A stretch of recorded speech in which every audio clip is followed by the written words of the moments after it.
Hello viewers, in this video we're going to find the solution to this question. The question, as you can see, is 9 raised to the power 1 plus log x base 3 minus 3 raised to the power 1 log x base 3 minus 210 is equal to 0. Now looking at the equation, there is a common term. The common term there is log x base 3. So in trying to solve this question, the first thing we're going to do is to say let log x base 3 equals t. And then we're going to make that equation 1. We're going to bear that equation 1 in mind.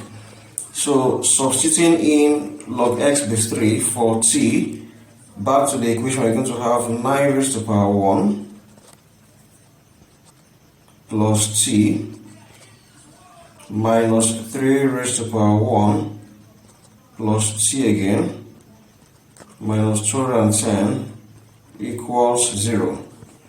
This 9 will be broken down as 3 raised to the power 2 into 1 plus t minus 3 raised to the power 1 plus t minus 210 equals 0. Opening this bracket, we're going to have 3 raised to the power 2 plus 2t minus 3 raised to the power 1 plus t minus 210 equals 0. Now looking at this expression again, we can break this down into 2.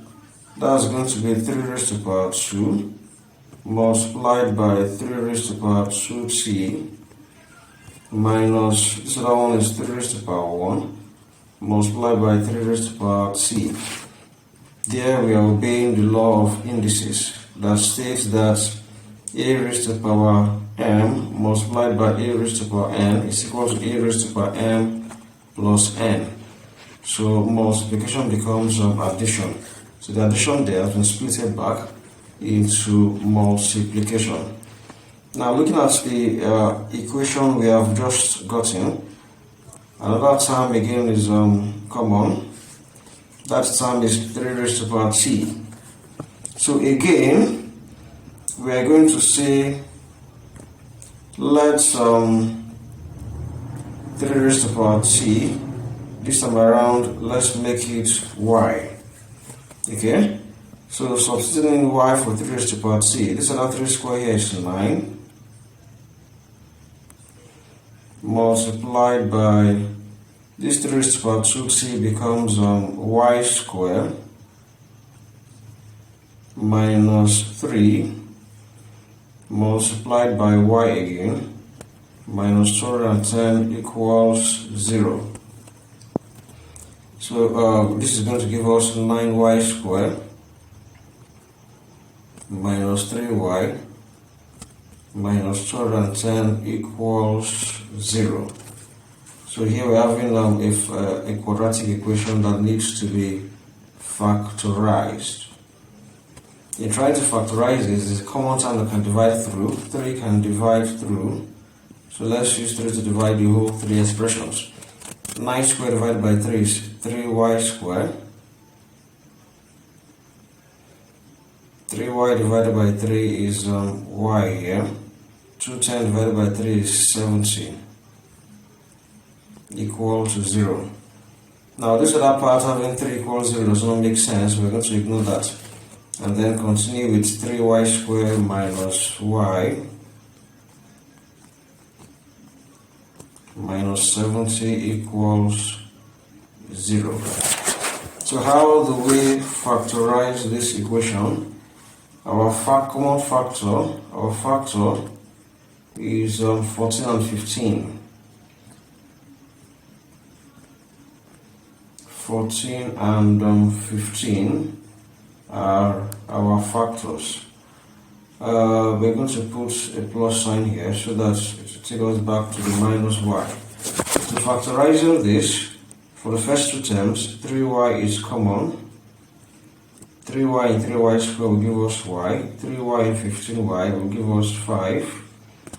And then 14y and 70, 14 can divide both of them.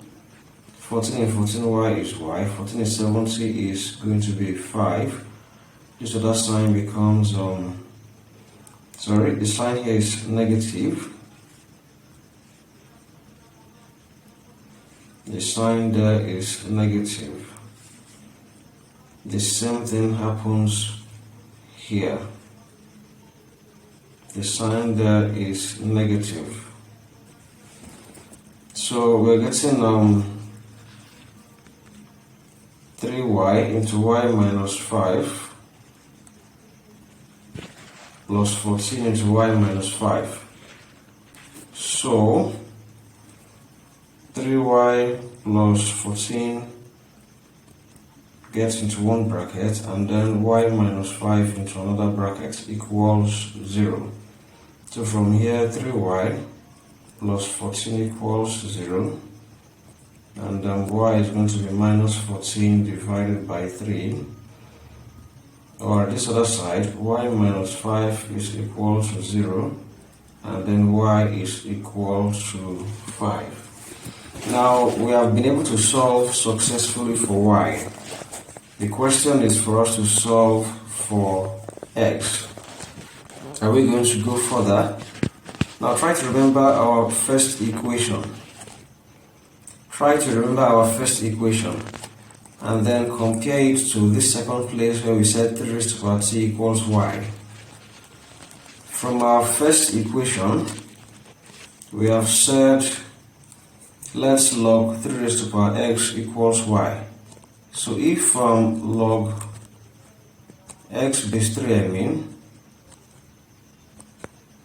equals y equals t, it means that x will be equal to 3 raised to the power t.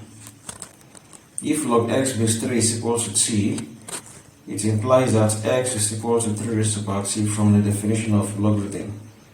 Then also remember again that 3 raised to the power t is equal to y. 3 raised to the power t is equal to y. So we can say that here is also equal to y.